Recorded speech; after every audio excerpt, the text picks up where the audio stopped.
Okay, let's see what you guys came up with. It forces you to think a little bit, doesn't it?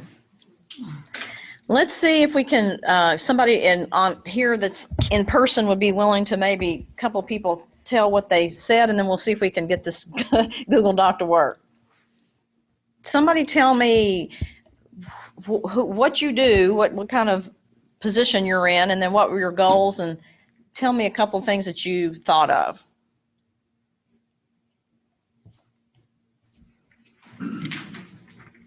I'll share.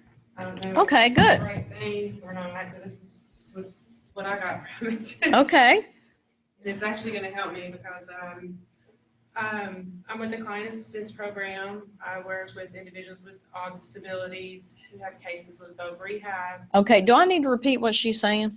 Please. Oh, Okay. I'm sorry. That's okay. So you're with what kind of a program? So the Client Assistance Program. Okay, and you work with people with all different kinds of disabilities. Mm-hmm. Okay. Specifically clients of both rehab or the Office for the Blind. Good. Clients from Voc Rehab or Office for the Blind. And we actually had quite a few people from Voc Rehab sign up, so I'm sure they'll be interested in hear what you say. Yeah. Well, and then what I'm trying to do now is I'm going around doing some advocacy training, self-advocacy to transition students. Good. Self-advocacy training for students who are transitioning from high school to post-secondary or high school to post? Wherever they want to transition to. Okay, but they're in high school now? Yes. Okay, so kids who are transitioning from high school into whatever they are transitioning into. Yes. So my goal, I chose to successfully, hopefully, train and present the self-advocacy to the students and their families. Okay, to teach them to self-advocate. Okay. Activities and skills, I put listen, learn, and engage. Listen, learn, and engage. Okay. I'm on the correct path. Yep, you're good. Yeah. Engagement options, I chose examples of YouTube videos on self-advocacy or self-sufficiency. Okay. Possibly games. Good. Do some kind of game to engage, or skits. People do scenarios, have volunteers do that. That's so good. People do that. You're pro. Yeah, so she said engagement options would be that she would give them access to YouTube videos, perhaps skits, perhaps games, so a lot of different ways to engage. Okay, good. And then presentation, of course, would be a PowerPoint that I've already developed. Okay, presentation options would be a PowerPoint. With videos, images, real life examples. Very good. Myself or people that Video links, images, and you know, PowerPoint in itself, it's a readily available tool and we all use it, but it does provide flexibility because it's in a digital format and people can take notes on PowerPoint if they choose to and that works for them. They can blow it up if they choose to and that works for them. So even having that access to PowerPoint alone provides some kinds of flexibility, but she's embedding more videos and images, which helps people be able to understand too. I'm a visual person. So good. That's why I like okay. And then for action and expression options, I kind of just started that one, but I have a game that I kind of play with some folks. It's like a Jeopardy game. It's like, what do you know about self-advocacy? Nice. And they get to pick a little example of who, what, where, whatever, and then there's a question on it. I answer it. I ask the question, and they get to choose the answer, and then I give them candy or whatever kind of little. Okay, so she uses a Jeopardy game. What do you know? But right there, they already have options because they can select which one of these categories do I want to answer. Okay, very good. Thank you so much. That is amazing. Okay, do we want to go here? Do we want to? You want to see and does anybody else want to share it's in the room? Okay, we'll give this a shot. Let's see what happens when we go to the Google Doc.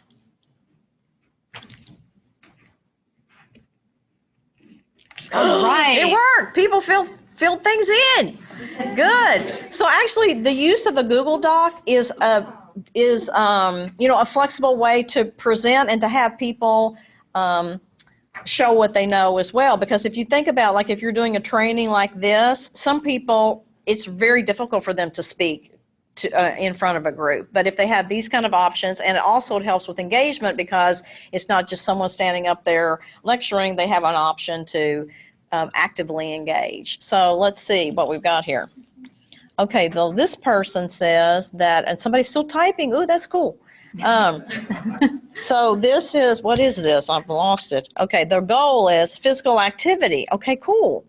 And some activities. Okay, so I think they want here, the goal is activity and allow the client to make a choice but encourage healthy options would go under engagement, I think is what they mean for that. So perhaps there's a lot of different options that you can be physically active with. Mm-hmm. You don't have to, go to the gym, but you could ride a bike or you could play basketball or you could go swimming or whatever.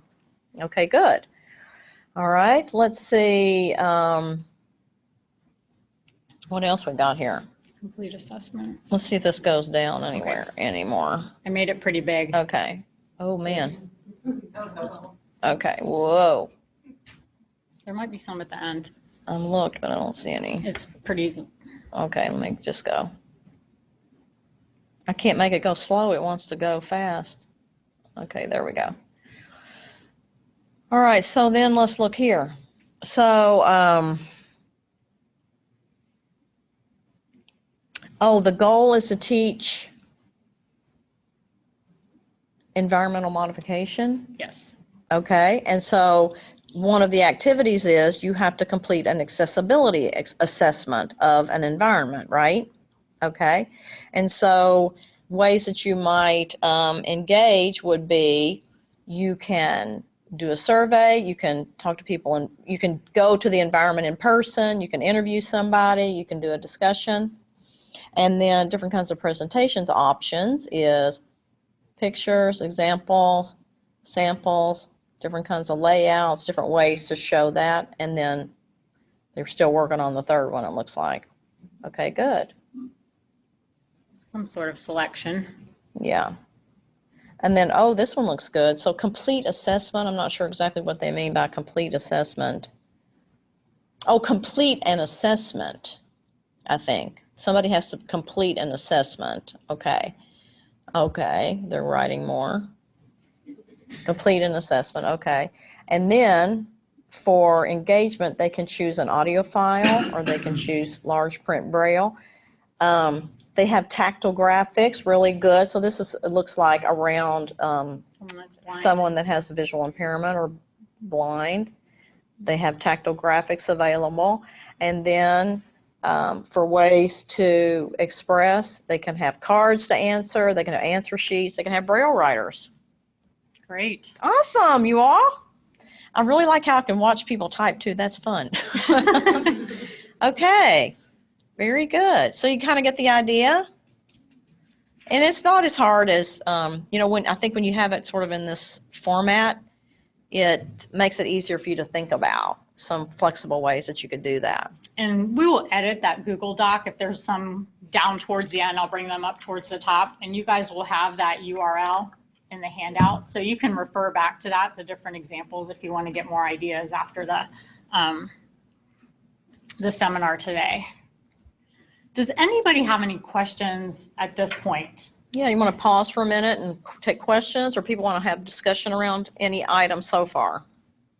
I have a question, since I should have known this, but when they were talking about the braille write and making it accessible pretty much for someone that's blind or visually impaired, and I know usually if I present to that specific group of folks, then I'll make my PowerPoint pretty basic.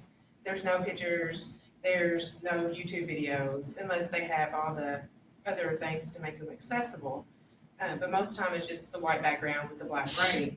How can I make that more engaging for folks who have visual impairment? Yeah. Yeah, that's a good question. So she asked about when she's working with or trying to make her materials accessible for people with visual impairment, she's usually really careful about having high contrast and not making the slides very complicated, and wants to know ideas for making it more accessible. And it sounds like some people out there actually work with people with visual impairment. So if you want to type in the chat box some other ideas, that would be great. So I'll just start with a few things that I know, and you guys may know much more than I do. But if, so a lot of people who are blind will have access to a screen reader program. So they will be able to access, or should be able to access, and that would be assistive technology for them, but they would be able to access anything that you had in print, would be able to read it to them. But by making things in very, very large print, that's really good. And not so much text on a screen is really good. Graphics are okay, and videos are okay if you put in a description of the picture. So if you have a graphic on your screen, what you would do is write a brief description of what that picture shows. You know, there's a picture included of, you know, a man sitting under a tree. So you could do it as alt text where it's not visual to everybody, or you could do it like as a caption or a description on the screen where everybody can see it. You said alt text? Alt text. Oh, I just said alt text? If you do, no, you do. Now I don't feel to think of how you do it. When you're putting in the image parameters, format picture, Oh, okay. there is a space in there for alt text. And so what you'll do is you'll just give a simple description of what it is. If it's a complicated image, you'll put in a simple title, and then you might give a longer description. There's a description box too. So you put in the title and the description box, and they can actually hear that when they're going through with a screen reader. Yeah, the screen reader would read it to them. Yeah. I didn't know you could like do that in that format, Mhm. so off the text. Yeah, it's good. Okay, other questions, comments?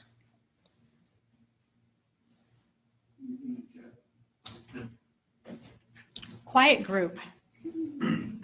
Okay. Well, if you think of some, go ahead and either ask or put them in the chat box. And we'll give you more time at the end as well. Okay, so what is that? I want that to go away. Oh, plug in another, plug in or find another power Power source. to the computer. It's Okay. plugged in. Oh, but it wasn't on. Okay. Okay, that helps. There we go. And this is why we like to have David here. Uh-oh. No, it just fell out. Oh, we got it in the back. What? Oh, then, You got it. Oh my Thank you. gosh. God, we're breaking things now. That was me, but I thought it was my fault because I moved the computer. So this is the fun stuff, or at least I think this is the fun stuff. I want to show you some helpful tools for universal design for learning, and this is where we start to get into a lot of these technology tools, and even somebody like me who's, you know, I can even do some of these tools, so if I can do them, you can do them. But this is a resource from CAST, and this kind of is an incredible resource. So what they've done, remember we told you that they had, let me make this larger. They have the three main areas, the three principles: multiple means of representation, action and expression, and then I can come down here, engagement. I can't make it go. Okay. And some of their materials are older, so they don't have them in the new order yet. So don't be surprised if you might see them out of the order that we presented them in. Yeah. So then they have these checkpoints, which we said, you know, can be overwhelming, and they can. But the really cool thing about it, if you just want to select one or two, you can read through here and you can say, you know, what do I think I'm having the most problems with, or what do I think can help most of my learners the most? And you can just choose one. So I chose one ahead of time, 5.1 right here. So under multiple means of action and expression, I want to know what are some multiple ways that people can communicate. And if I click, what's right here, if I click on that one, and they're all hot linked, if I click on that, it gives me all of these, I'm used to using my Mac and it's not, it gives me all of these options of how I might do that. And it'll tell me, are these free things or do they cost money or anything that I need to know. So like here's one right here, ToonDo is what it's called. And you can click on that one and it takes you right to it. And so here's a way that, let's say we wanted somebody to be able to communicate in a different way. And this allows you to make little what do you call them? Cartoons, Comic strips, little comic strips, yeah. comic strip cartoons. And maybe that is how they can express what they've learned. It also helps to keep them engaged. So, you know, some people really love comic strips and cartoons. And so the cool thing about it is that for every one of those things that are here, every one of those checkpoints, they have that information. So that is an amazing resource for you guys to check out. You may find that a lot of those are for K-12 because Universal Design for Learning has primarily focused their efforts in K-12. They are now have expanded into higher education. So when you look through there, don't be surprised if you do see a lot of K-12 applications, but there are ones that do apply to adults that are listed in the list. And also, you can get those, the guidelines, and you can print them out. Do you want to hand me that? Oh, yeah. So not only do they have them dynamically where you can link, but if you're a kind of person like me that you like to print things out and highlight them, you can also print out the guidelines. And I did want to emphasize one thing I neglected to say. Those checkpoints are actually how areas that we are all consistently different. So, you know, yes, we are all individuals, but there are some areas that we all differ in that are, if that making sense? Mm-hmm. Okay, so I just wanted to clarify good. That. All right. Okay, there's another one here that we've linked to, and we'll send you, you know, as you know, the PowerPoint with all of these included. But this is a UDL toolkit, and all of these technologies are free, and even though it has a little child here, it applies to adults as well. And these are free technologies. They're so cool, and they're organized by area. So if you need something that's a graphic organizer or a literacy tool or a writing tool or a text-to-speech, it has all of these free text-to-speech softwares or speech-to-text softwares. Over here, let's look at this one under research tool. So if you want to, somebody is working on a research project, what's something to help them? We can go here, see a graphic organizer. This is one I've used in my classroom with some of my students who we work on writing a research paper. Here's a thing called Bubble Us. All of these are free. So what this is just an electronic sort of, what do I do about this, David? Yeah, close the window. Close this up here. X. Pop-up window, close that. Uh-oh. Close the browser. Oh. That was not there. See, it was the browser. Let me see. Let me try it again. See if it'll work. I should pick a different one. Maybe. It just prefers, it's not compatible with Internet Explorer. So. Is there another browser number? Yeah. It's not very flexible. Okay.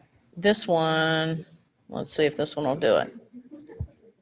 There we go. Yeah, I've used this one too, but this one didn't really have a good picture to show, and you have to log into it before it'll let you show it. But what they are is just like ways to map out what you want to write about in a visual way. So it's graphic organ. It's like bubbles, you know. So if this is the topic of my paper, and then I can show visually, I'm going to write about these 4 main things about my topic, and then about this one I can branch off. So you can do it for, you know, if you're designing a website, or if you're designing your dossier because you're looking for a job, or if you're writing a research paper, and people have strengths where it helps them to see things laid out visually, then it provides you with options for doing that. So there's, I mean, it's just there, I mean, look at all of them. And for every one of those, they have free apps that you can check out. So it's really kind of fun. I've used a graphic organizer to design a website before. Yeah, and they're very, that was the example actually that I was trying to show on that Bubble Us. It shows how they were designing a website, and what were the main, you know, tabs going to be, and then on each tab what would be included. Okay, there's Khan Academy. Do you all know about Khan Academy? Some people do, some people don't. So Khan Academy is so fun. This man named Sal Khan, he actually gave a TED talk, and that's how I learned about him. And what he was in his former life was he was a hedge fund analyst. And his cousin was doing her homework, and she needed help with her homework. And what he did was he started to tutor her, and he would tutor her in person, but then he would also, because I think they lived geographically, they were separated, he started to make these little videos and send to her, and like he was tutoring her math, I think, to start with. And she loved it. And he said they liked the videos more than they liked me. So I don't know what it said about, my cousin, but that she didn't really like to be around me that much, but she really liked the videos. And so he formed this entire website and information. Oh my gosh, you know what? This is going to make me sign in. And it didn't make me sign in because at home I'm not going to be able to remember my password, but I'm going to try. Let's see if I can get it to go, but I'm not going to be able to remember the password. See, I'm already signed in on my computer at home. Shoot. Okay. You've got to go check that out. Make an account. It's free to make an account. But he has these little videos of math and complicated math, calculus and physics, and now it's expanded into all domains. We looked at one on art history and social studies and science, and he kind of talks through, and it's a electronic whiteboard is what it is, and he'll say, this is how you do the problem, and you can see him writing like we could see people writing on the Google Doc. You can see him writing and explains how to do problems. And so for those people who are learners who need that extra assistance, who need to go back and hear the teacher explain it again, or hear another way of it being explained, or to see another way, it really makes that learning much more accessible for them. My daughter was in calculus last year, and her teacher did something similar using Educreations, is what it's called, EDU. Creations, Educreations. It's an electronic whiteboard, and you can make your own little Khan Academy videos where the teacher would talk through to them. Here's what we learned in class today. Here's how you do this problem. And she could pull it up at home if she forgot or she needed a refresher. And it was kind of amazing. The other thing about Khan Academy is that I think Bill Gates got involved, and so that's when it really took off. So, yeah. I pulled it up. It even has a test prep for your SATs. Test prep for SAT. The other thing it has is that it has a little system for, and I think it's probably for younger kids, but you can enter kids in like in a math program, and they're given assessments, and based on how they respond, it moves them up to the next level. Based on how they respond, it moves them up to the next level. And if they need more practice, it gives them more practice, or it'll bump them back down until they practice that. And so there is a program that actually will level them through too. It's really amazing with lots of applications for people, I think. Okay, BookBuilder. I love BookBuilder. Now, you all, I know I'm coming from the K through 12 world, but it also goes up to, didn't we look, and it goes up to books through the 12th grade, or books for adults as well. The reason I like BookBuilder, and I want to show it to you, even though I'm going to select a primary example, is it's such a good example of universal design for learning. So let's look at one of these books. I picked one out ahead of time. Where is it? Where'd it go? Yeah, good. Okay, Gus's Rainforest Adventure. Now look at the universal design for learning principles that this thing encompasses. But this is free. It's a CAST product. They also have library books. They have model books. So what it will do for you is it will read this to you if you need it read to you. Let's look at the first page. So you can click down here at the bottom and have it read to you. It was noon in the rainforest. Gus the gecko was hungry. The other thing it will do for you is, let's say you don't want it to be read to you, but you just can't read this sentence, and you can highlight it, and then you can click here. It was noon in the rainforest. And it will just say to you the part that you selected. Let's say that you are a Spanish speaker is your primary language, and so you need some translation help. You can highlight a word. You can come over here. It translates it for you. It says the English word to you. Rain. It says the Spanish word for you. Lluvia. Isn't that amazing? Oh, here's the other part I love about it. So let's say that you have someone who doesn't have the background knowledge or needs more help in comprehension. Every one of the little words that's underlined gives you can click on it, and now it gives me a definition for what a rainforest is. A gecko lives in a rainforest. Not only does it give you a definition, but check this out. It shows me what it's like to be in a rainforest, the sounds. It doesn't have the smell of the rainforest, but isn't that cool? And then the other thing that I love about it is you can write your own books too, and you can individualize these characters however you want to. You can do whatever you want to with these characters. But this down here relates to comprehension. So it was noon in the rainforest, Gus the gecko was hungry. Now this little character will ask me a question. What new things can you learn about what geckos might be like from looking at the picture? And it reads it to me in case I can't read it. What new things can you learn? Okay, so let's say, I don't know. I'm not sure. You can get this guy. He'll give you a little bit more help. Look at the picture and think about what the gecko looks like. Think about what the picture tells us about where geckos live. So it tells me how to figure out the right answer. I'm not sure. Okay, I still don't know. So I can click on him and he'll tell me the answer. The gecko looks like a lizard that is green, small, and lives in trees or on plants. It's sunny in the picture. I think the gecko lizard lives in sunny places. Is that not the coolest? So I love BookBuilder, but it does have books for adults. I think it is K-12. And it is such a nice demonstration of what Universal Design for Learning can be, right? With all the supports built in. Okay, we're going to go through some of these quickly so we'll have enough time for questions. But this site is called Rewordify. And what this site lets you do is, if you have a web page or you have any kind of text whatsoever, and that's why, again, a demonstration of why it's so important to have it text digitally, you can cut and you can paste your text into here, and let's say, what you've given me to read is too complicated. I can't understand it, or I need support with some of the definitions of these words. So let's scroll down here, and you can put a web copy from a web page and put in there. Or so here's an example.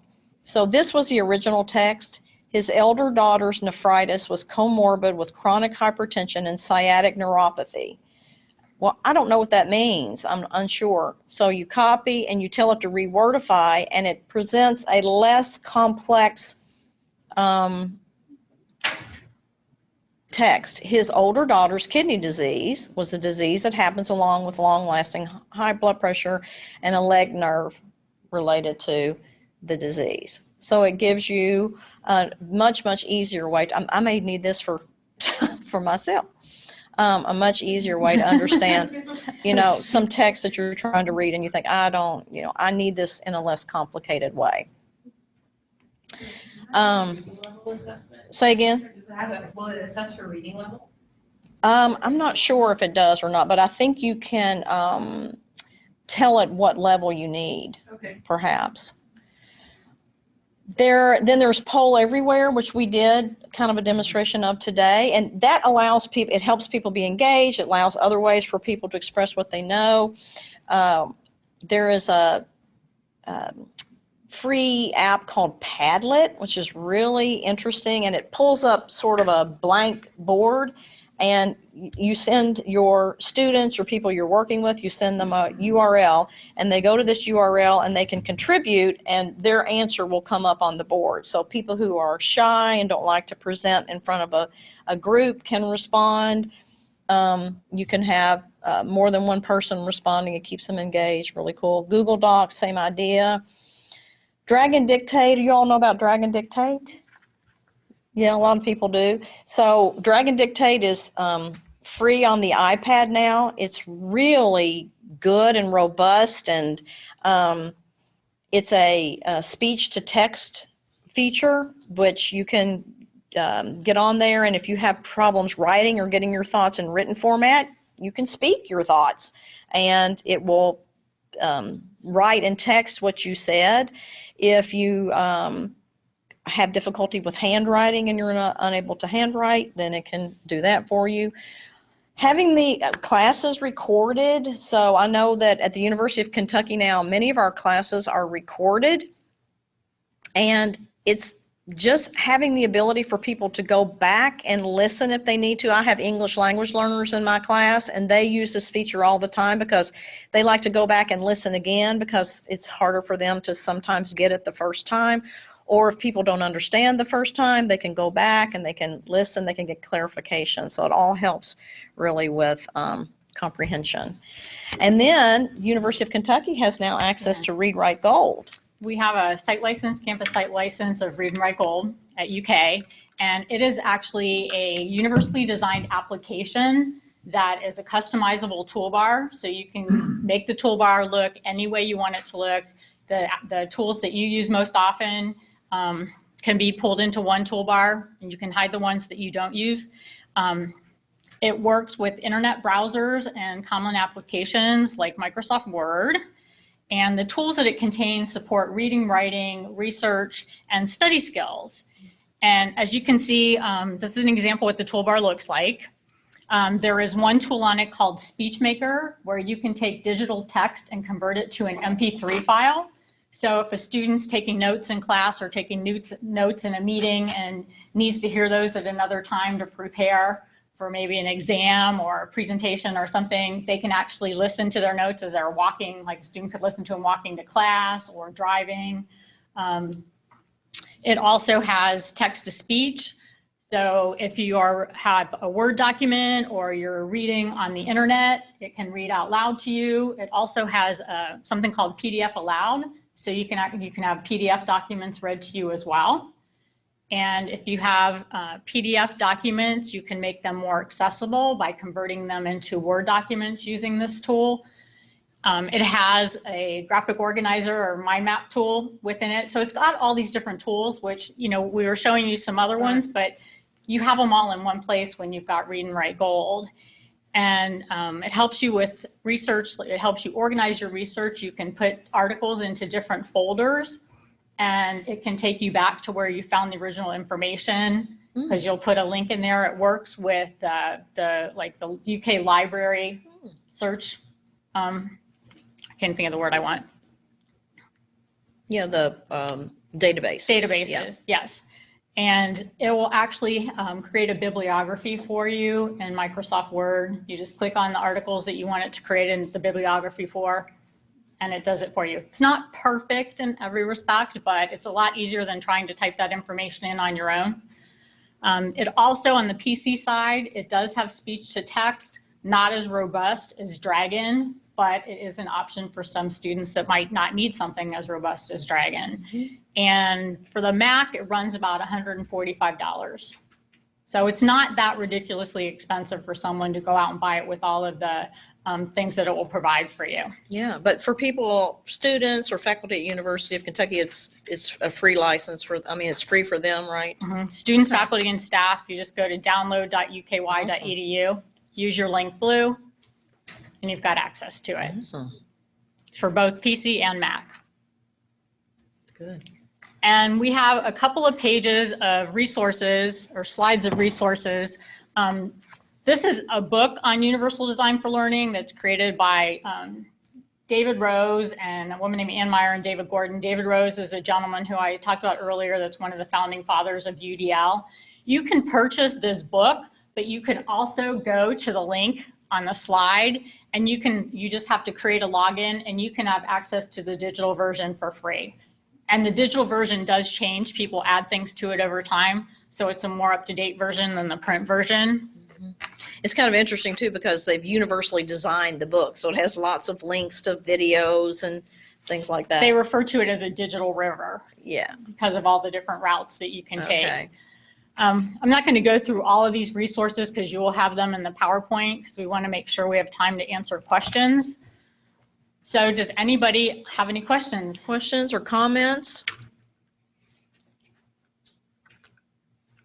Things you found helpful for yourself in your practice?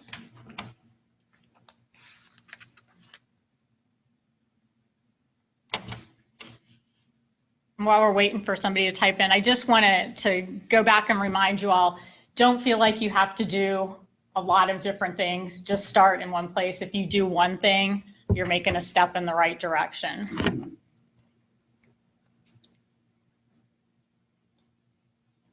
No questions? Well, we wanted to remind you, if you're interested in Universal Design for Learning, the Human Development Institute actually has a Universal Design certificate, right? Can you Yes. speak to that some? Yes, they have a certificate that is new.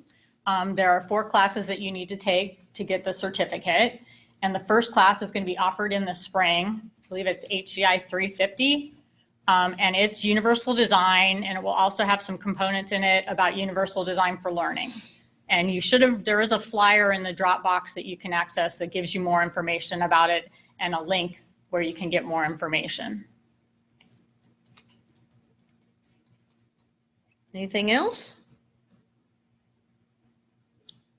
A comment from Gary online. The text-to-speech would be very helpful for my visually impaired consumers. Comment from Gary that said text-to-speech would be very helpful for his visually impaired learners. Absolutely. And don't just think about text-to-speech for people who have visual impairments. Also think about text-to-speech for people who have any kind of a print disability, including people who might have a learning disability and have difficulty reading. So that also is a really nice application for them. But yeah, good comment. We had another comment online from D. Marshall. This will really help my college students. Great. Oh, good. Yeah. College students. So I actually watched a webinar this summer about, and Deb does this all the time, but I watched a webinar this summer about UDL in the higher education environment. And that was what they stressed, is that start with something small. Do 1 or 2 things a semester. And one of the things that they really liked to do was they started with just flexibility in assignments. And so when you have an assignment, perhaps have 1, 2, or 3 choices that somebody can select. I'm going to show what I know under this assignment by choosing, having a menu of things that people could do. And that's a really easy way to start. And one of the concerns in higher ed is it's reducing academic rigor, but it's not about reducing academic rigor at all. It's just by providing an alternative route. Like, we all take alternative routes in our lives and how we get to where we are and the learning that we do. So it's just providing the students one more alternative route to their degree. Okay. Yes. D. Marshall online says, thank you so much for all the resources.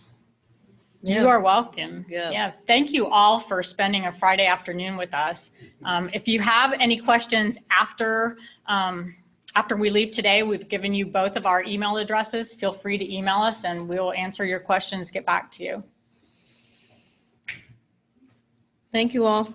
Yeah, thanks. Thank you.